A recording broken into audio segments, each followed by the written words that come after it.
tardes a todos y a todas. Para mí es súper gratificante estar aquí en la universidad después de mucho tiempo, haber vuelto y precisamente en esta misma sala donde casualmente defendí mi tesis hace como 8 años atrás, o quizás no sé, pero ya se lo presenté. 8 años, sí. Lo que yo les voy a presentar hoy día está, ¿no es cierto?, inmerso con el título igual de este seminario, que tiene que ver, ¿no es cierto?, con experiencias pedagógicas investigativas. Yo voy a tratar de mostrar o exponer mi investigación del magíster en patrimonio y ciencias sociales, ¿ok? Entonces, para partir, me gustaría, no sé si puede apretar, sí. Entonces, me gustaría mostrarles esas primeras 3 palabras claves de esta investigación, que una es territorio, otra es relato y la otra es los imaginarios, ¿ya? Entonces, bajo esas 3 circunstancias, esos tres pilares va a dialogar esta presentación de mi investigación. Entonces, partamos de la base de ese mapa al revés, o sea, no es solamente el Frente Amplio, igual lo politizó ahora, pero la verdad que es mucho más anterior, ¿no es cierto? Y en la universidad donde yo hago clases en Punta Arenas es como un lema, y es en el fondo dar vuelta el paradigma normal de la historia, pues, de la historiografía y de la geografía también, y del territorio, ¿ya? Entonces, ¿por qué no pensar la América al revés? Y de ahí viene, ¿no es cierto?, esta investigación que busca al mismo tiempo fundamentar por qué es posible, históricamente hablando, es posible dar cuenta de esta vuelta, ¿no es cierto?, del territorio. No sé si me voy bien explicando y me van entendiendo lo que yo voy tratando de decir. ¿Sí? ¿Todo bien? Ya. Entonces, para nosotros, o mejor dicho, para mí, esta investigación se enmarca con una cosa muy particular que pasa el año 2020. En 2020 se conmemoran los 500 años de la circunnavegación del globo. Eso pasa en 1520 y ahora el 2020 son 500 años. Y sin lugar a duda en el mundo van a haber 3 lugares específicos donde se va a levantar los brazos y vamos a estar casi zapateando esa conmemoración. La primera es en España, ¿no es cierto? La segunda es en el Estrecho de Magallanes, en la ciudad donde yo nací, en Punta Arenas, y la tercera es en la Polinesia, donde Hernando de Magallanes muere. Ahí están los 3 lugares, ¿ya? O sea, ahí yo creo que van a haber fiestas más o menos masivas. Y en el caso de Punta Arenas, hasta hace por lo menos unos 10 años atrás, era una ciudad que le daba espalda al estrecho. Extraño eso. No es como Valparaíso. Valparaíso es un teatro, ¿no es cierto? Un teatro al mar. En Punta Arenas hasta 10 años atrás le daba la espalda al estrecho, como si el estrecho fuera un lugar feo, horrible, y hay algo ahí que vamos a tratar de mostrar y de hablar, ¿no es cierto? No sé si puede ser. Bueno, como índice, ahí está, ¿no es cierto? Primero, permiso, me voy a poner por aquí. La introducción y la contextualización, la que acabo de hacer. La presentación del problema de investigación, los objetivos generales y específicos de una investigación. Eso también para que la gente que está quizás en pregrado y está haciendo tesis o de repente quiere formular un proyecto, es importante que más o menos sigan y tengan claro cuáles son los pasos a realizar, ¿ya? Porque muchas veces uno tiene muchas ideas buenas, pero no sabe cómo finalmente traspasarlas y ponerlas y contextualizarlas para que tengan sentido. Entonces, ahí hay como una guía. Primero, entonces, los objetivos generales, el específico, la hipótesis o pregunta de investigación, el marco teórico, el marco metodológico, perdón, el desarrollo de la investigación y conclusiones y proyecciones, que eso ya es como para que va a ir terminando la exposición. ¿Puedes cambiar? Ok. El Estrecho de Magallanes es lo que está pintado ahí arriba, ¿no es cierto?, en naranja, ¿ya? Hay algunos que piensan que es lo que va por debajo de eso, pero eso se llama el Cabo de Horno, es otra cosa, ¿ya? Son otros lugares, son otros accidentes geográficos. El estrecho Magallanes se descubre en 1520 y es el camino en naranjo que está ahí. Y yo, como esta presentación se trata de los relatos del estrecho Magallanes y una aventura, ¿no es cierto?, traje un primer relato, que es del capitán Francis Barton, que naufragó en 1886 en el estrecho Magallanes. Antes de pasar a la otra, contextualizar a Barton, fue un capitán norteamericano y luego fue escritor. Entonces el tipo tenía una pluma bastante ágil y bonita a la hora de referirse a algunos lugares. Y en el caso del estrecho hizo una cita o hizo esa, ¿cómo que se llama? Ese relato que está allá abajo. Y ese relato dice eso, ¿no es cierto? La belleza y la grandeza de los estrechos de Magallanes solo puede llegar a ser apreciada naufragándola. No existía otra forma de, ¿no es cierto?, lograrlo. Entonces, aquí hay una vinculación entre dos aspectos. Primero, el estrecho de Magallanes como un territorio, ¿no es cierto? Y segundo, con el salvajismo que tiene el estrecho, por lo menos en la época de él. Y otra forma, ¿no es cierto?, es que el estrecho de Magallanes parece que igual es maravilloso.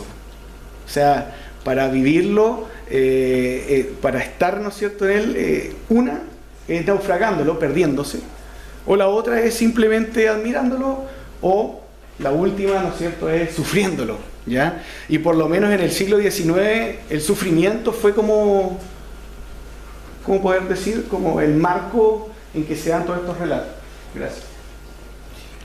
Bueno, ahí les puse una foto como para que, ¿no es cierto?, la imagen, ¿eh? Como que la imagen de repente habla, más que yo, en este caso, ¿ya?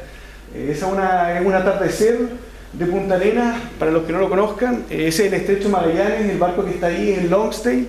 Es un barco que llevaba fierros desde Punta Arenas desde Inglaterra a Punta Arenas, y de Punta Arenas a Inglaterra llevaba ovejas y lana. Y un buen día hubo una linda tormenta en Punta Arenas y se hundió, y quedó ahí, ¿ya? Bueno, estamos con el tema de este territorio, ¿no es cierto?, que está hablando, que está suscitando algo, que te está conversando, que te está relatando algo. O sea, hay algo que tiene el territorio, y probablemente ustedes lo pueden ver también en Valparaíso, por qué ciertos cerros tienen sus propias identidades, por qué en Valparaíso hay cerros que tienen ciertas características, dinámicas, formas de habitarlo, ¿ya? Entonces, este territorio está enmarcado dentro de un imaginario social. Y el territorio de Punta Arenas, en el caso, ¿no es cierto?, el estrecho Magallanes, también tiene una carga emotiva impactante. O sea, y eso es lo que voy a explorar hoy día. El personaje que está allá abajo es Peter Sloterdijk, todavía no lo puedo pronunciar bien, Sloterdijk. Es un holandés que habla, ¿no es cierto?, y tiene un texto que se llama Esferas, y que plantea que la globalización, cáchense esta, la globalización no es del siglo XVIII, XIX, sino que es mucho antes, y se conmemora con el descubrimiento del estrecho Magallanes. Entonces, por ahí uno ya tiene que partir diciendo, chuta, aquí hay algo que está pasando. O sea, y acá hay algo importante. O sea, la circunnavegación del globo hizo posible el primer, ¿no es cierto?, un prototipo de globalización. ¿No es cierto? Y desde ahí nosotros tenemos que valorar el estrecho Magallanes. Entonces por eso puse que es patrimonial y es olvidado, porque al parecer en los gobiernos, ¿no es cierto?, el Estado chileno como que se pasa por ahí atrás el estrecho, ¿ya? Y de hecho pregunto a vos si alguien de acá lo conoce, ¿no? Y teniendo una carga histórica pero así de importante, ¿ya? Bueno, la presentación del problema, esto ya tiene que ver con la investigación en sí, ¿no es cierto? Dice, ¿cuál es la relación simbólica entre discurso e imaginario social emitido sobre el estrecho Magallanes y el patrimonio inmaterial de la región de Magallanes? A mí no me interesaba ver si el estrecho llegaba a cierta cantidad de oveja o no sé, o cemento, fierro, no me interesaba eso. A mí lo que me interesa del estrecho es ese aspecto inmaterial, o sea, la vinculación que existe entre ese estrecho con la sociedad, para generar eso, lo que un sociólogo argentino que se llama Alfredo Carballeda, habla del lazo social, ¿ya? Entonces todos los territorios tienen un lazo social, generan una, ¿no es cierto?, una vinculación entre persona y territorio. Y esa vinculación no lo podemos observar sino a través de los relatos. O sea, yo voy por, no sé, estoy inventando ahora, pero voy por la Plaza Sotomayor, ¿está bien? ¿Sí? La Plaza Sotomayor, y digo, oh, esta plaza me genera un regocijo. Bueno, pero esa cosa que estoy escribiendo es precisamente mi lazo social con el lugar y mi forma de habitarlo. Y por lo tanto el lazo social. ¿Se entiende? ¿Sí? Bueno, y ahí entonces está la triangulación, en este caso, ¿no es cierto?, el cuadrado. Entonces, el territorio genera un imaginario, ¿ya? Y imaginario entendido según lo que dice Castoriadis, ¿ya?, como imaginario. Esa definición. Y por otro lado, emite también un discurso que va entregándote ciertos valores. Y esos discursos se traducen, ¿no es cierto?, se traducen en ese lazo social. Y ese lazo social es importante. Y eso es lo que es patrimonial y al mismo tiempo es inmaterial. O sea, nosotros no podemos agarrar el lazo social, no lo podemos poner en una pieza y decir, chuta, cuantitativamente el lazo social pesa esto y por lo tanto es material. No, el lazo social es inmaterial. Es como etéreo. Pero se ve, se siente y también uno lo puede examinar y determinar. Bueno, y ahí hay una definición del imaginario, que es de Escobar, que lo imaginario, o más precisamente un imaginario, ¿okay?, es un conjunto real y complejo de imágenes mentales, ¿ya?, producidas en una sociedad a partir de herencias, creaciones y transferencias relativamente conscientes. Es decir, como dijera ¿cómo se llama que pareciera que fueran dos personas, pero una persona, Ortega y Gasset, genera, ¿no es cierto?, una época, ¿no es cierto?, lo que dice él como un paradigma, ¿ya? Entonces los imaginarios entendidos como paradigmas. No sé si voy bien, ¿sí? ¿Están entendiendo todos? ¿Sí? ¿Mi volada? ¿Sí? Ya. Dale.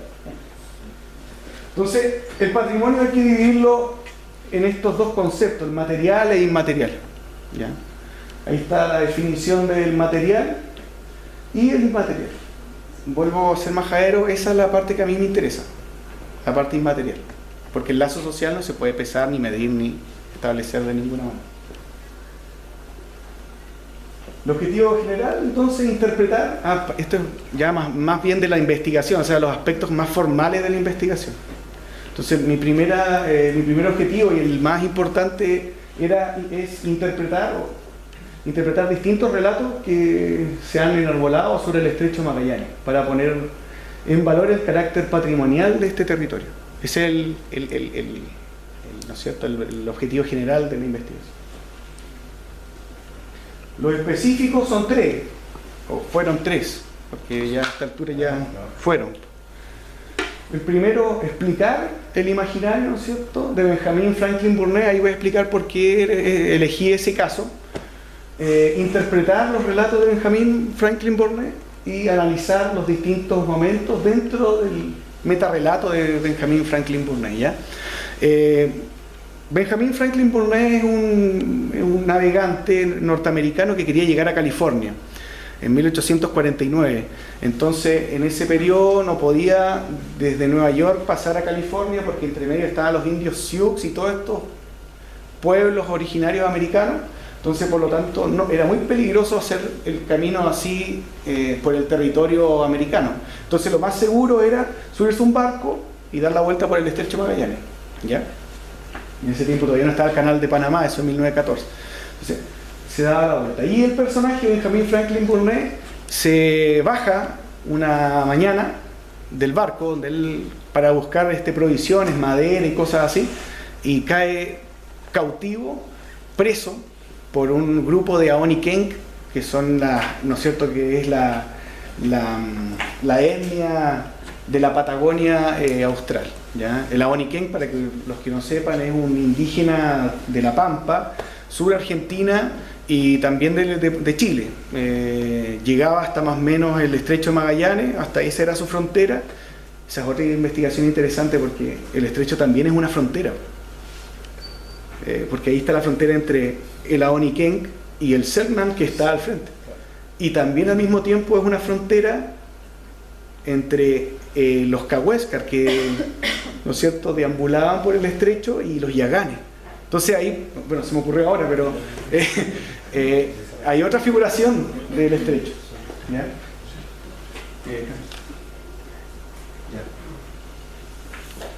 Bueno, la hipótesis de trabajo es la que dijimos al principio. Me están apurando, entonces voy a hacerlo más rápido. Entonces, como hipótesis, para poder sustentar esta hipótesis, la sujeté en 3 pilares. La primera es ¿cómo que se llama?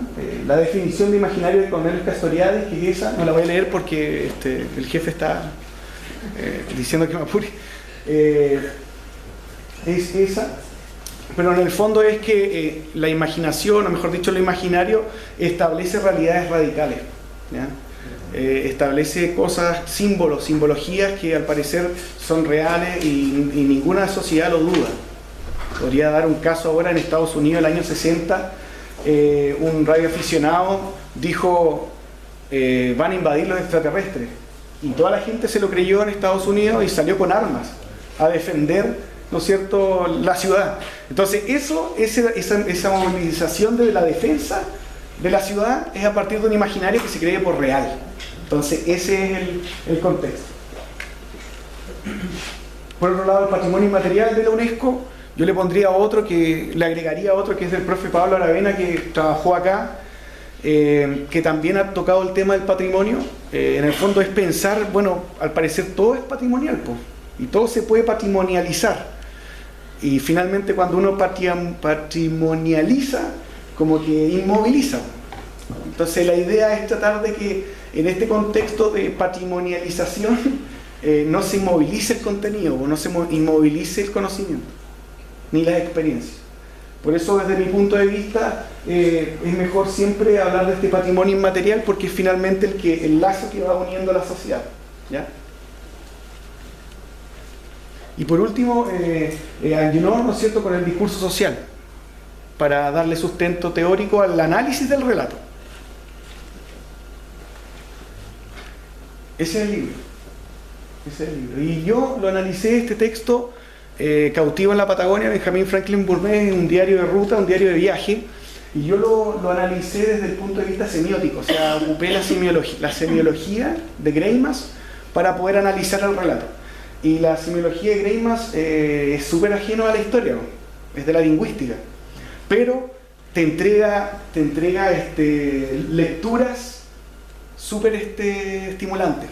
Y por eso mismo ocupé esa forma, esa metodología para investigar ese relato en particular, o esa suma de relatos en particular. Entonces, bueno, desde aquí les digo, desde esta tribuna les digo a los que están en pregrado y pueden hacer alguna tesis, ocúpenla, es una buena metodología, de repente para analizar relatos o entrevistas y cosas así. Ahí están, o sea, de eso se trata la semiología. Esto a grandes rasgos, obviamente, pero se trata de obtener actantes. Y los actantes son los que están ahí: sujeto, objeto, destinador, destinatario, ayudante, ¿no es cierto?, y oponente. Lo interesante es que el actante no necesariamente es una persona, no necesariamente es un actor real, sino que puede ser una mesa, el sentimiento de odio, la pena, un territorio, etc. Y este es el primer, puse 3 relatos, porque en la investigación, o sea, la fuente o la extracción de estos relatos son 85. O sea, el tipo, Benjamin Franklin Burnett, 85 veces habló del estrecho Magallanes en el texto. Yo acá solamente puse 3, porque dividí también en 2 partes los relatos. Primero, cuando cae cautivo, cuando cae, ¿no es cierto?, prisionero por el grupo Ahonikenk, y luego cuando se logra escapar y ya se está yendo. Entonces, hay 2, a ver si me explico, hay 2 estrechos de Magallanes funcionando en el mismo momento. O sea, un estrecho Magallanes que fue el maldito que lo llevó a estar en ese momento sufriendo, y por otro lado después el mismo estrecho de Magallanes es su carta de huida, su escape, su salvación. Entonces el mismo estrecho, el mismo lugar geográfico genera una doble lectura. ¿Cómo se llama? Mi profesor guía, nos fuimos, ¿no es cierto?, en un viaje y decíamos, chuta, entonces quiere decir que existen un montón de estrechos de Magallanes, porque uno está el que lo vive, otro el que lo visita, el que cae prisionero ahí, después está, no sé, pues el valor que tiene para la armada, valor para los indígenas, etc. Pero todos esos estrechos son un patrimonio inmaterial y por eso hay que reivindicarlo. Ahí está el segundo relato, ¿no es cierto? Este ya tiene que ver cuando ya se está a punto de escapar, o sea, el tipo ya, o sea, siente como esa necesidad de huir, ¿ah? Pero está atrapado, no puede salir, entonces le da pena, mira un barco y dice, chuta, se está yendo mi única esperanza de escapar, ¿ya? Y el relato está ahí. Entonces yo puse ahí, ¿no es cierto?, los sujetos, el estrecho Magallanes, y es que lo tiene totalmente atrapado. El objeto es ese, ¿no es cierto?, demostrar el control, o sea, el estrecho quería demostrar el control sobre el personaje, sobre Benjamin Franklin Burnett. El destinatario es él, ¿no es cierto?, el ayudante, son los conocimientos de la embarcación. ¿Ok? Ese es el tercero. Voy a pasarlo para ahorrar tiempo. Y como conclusión, aquí existe un estrecho, ¿no es cierto?, múltiples estrechos. Pero el que a nosotros, por lo menos a mí me importa es finalmente, como les digo, la vinculación de ese estrecho con los relatos. Y ese relato de monstruosidad que acaban de leer ustedes, ¿no es cierto?, en los relatos de Benjamin Franklin Burnett, proviene de una cosmovisión darwiniana. O sea, Darwin fue el primero que dijo, ¿saben que este lugar vale nada y es horrible, es oscuro, es frío, los salvajes parece que fueran el eslabón perdido entre el hombre, ¿no es cierto?, y el mono, etc. Y es justamente unos poquitos años después que elabora el relato, o sea, en 1836, Darwin pasó por el estrecho, estuvo 2 meses en el estrecho. Benjamin Franklin Burnett estuvo 96 días, pero en distintas condiciones, ¿ya? Entonces, y al mismo tiempo esa monstruosidad se ve en la cartografía de la época. O sea, así se retrataba, así se hacía el estrecho en esa época. O sea, había monstruos, si se dan cuenta, en las orillas hay monstruos rodeando el estrecho. Y hay un gigante que vendría siendo los Patagones, o en este caso, ¿no es cierto?, la Oniken, ¿ya?, que es igual un monstruo. Entonces es como un lugar que suscita maldad, por lo menos en el siglo XIX, ¿ya? Y ahí está, bueno, en la foto del fondo es Punta Dungeones, donde se junta, donde es la boca oriental del estrecho Magallanes. Esta parte es hermosa y es entretenida porque la mitad de acá, pasando el río para allá, es Argentina, y pasando el río para acá, es de Chile, ¿ya? Entonces aquí, como a modo ya de resumen de toda esta investigación que hice, puse, ¿no es cierto?, que el territorio tiene una forma de habitarlo, y eso suscita un imaginario, como le hablamos, ¿no es cierto?, el lazo social que existe, y ese lazo social se transforma patrimonial, y cuando se transforma en patrimonio, finalmente significa el territorio, o sea, el territorio tiene un significado. ¿Se entiende? Esa es, creo que es la última. Sí, muchas gracias por escuchar.